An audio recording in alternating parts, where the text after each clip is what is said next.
Bienvenidos a una nueva sesión. Hoy vamos a estudiar lo que es la Constitución Española de 1978. Los objetivos fundamentales de esta sesión es analizar las características generales de nuestra Constitución.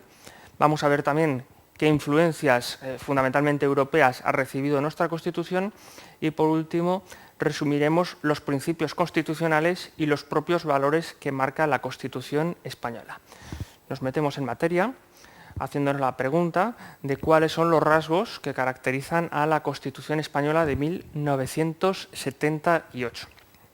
Estos rasgos son fundamentalmente, se trata de una Constitución escrita y codificada, se trata de una Constitución extensa, tanto por el número de los artículos, hay 169, como por la extensión de buen número de ellos. Hay muchos artículos y algunos muy extensos.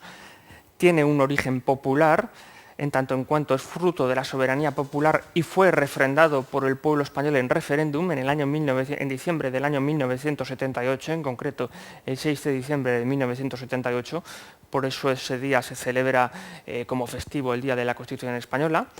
Es una Constitución rígida, en el sentido que para poder reformarla hay dos procedimientos, uno ordinario y otro agravado, muy complejos. Se tienen que dar toda una serie de requisitos para poder reformar la Constitución.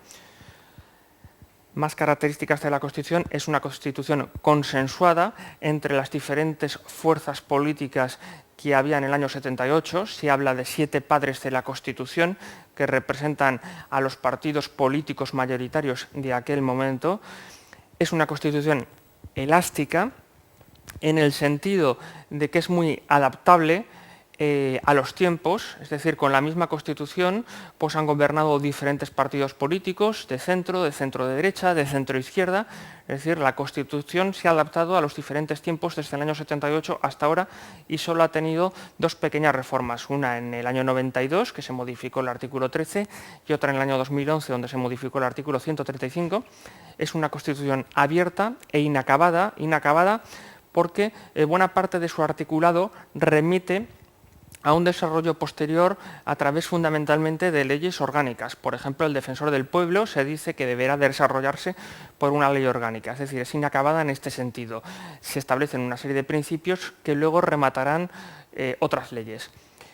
Y bueno, en general, como característica, que seguiremos a continuación desarrollándola, debemos decir que es una Constitución que ha recibido importantes influencias de otras constituciones fundamentalmente europeas posteriores a la Segunda Guerra Mundial.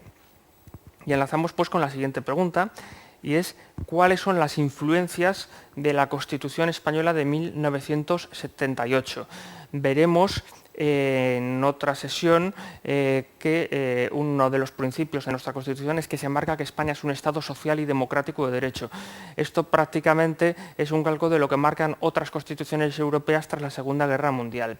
Podemos decir que las influencias de nuestra Constitución, además de las lógicas recogidas por el propio constitucionalismo histórico español, bueno, pues tiene influencias como puede ser la Constitución italiana del año 1947, la Ley Fundamental de Bonn, alemana, quizá la de mayor influencia en la calificación del Estado como social y democrático de derecho, y otras constituciones como pueden ser la francesa de 1958 o la portuguesa del año 1976, solo 2 años anteriores a nuestra Constitución.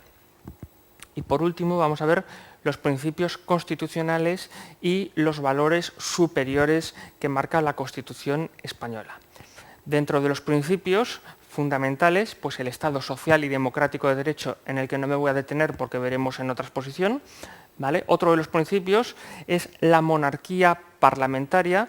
En su momento se planteó la disyuntiva monarquía o república, se optó por una monarquía pero con un carácter parlamentario. Y otro de los principios fundamentales es la unidad de toda la nación española. Y por último vamos a ver los valores, que son fundamentalmente la libertad, la justicia, la igualdad y el pluralismo político. Vamos a concluir esta sesión haciendo un repaso muy rápido de todo lo que hemos visto. Hemos empezado hablando de las características de la Constitución española. Recordemos que es escrita, que es codificada, que es extensa, que tiene un origen popular y que es rígida en su reforma. Es consensuada, es elástica y adaptable a los tiempos, está abierta e inacabada por la remisión a diferentes leyes.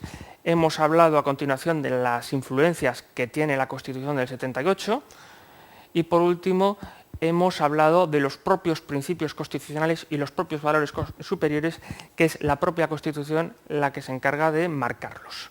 Y con esto concluimos esta sesión. Nos vemos en la siguiente.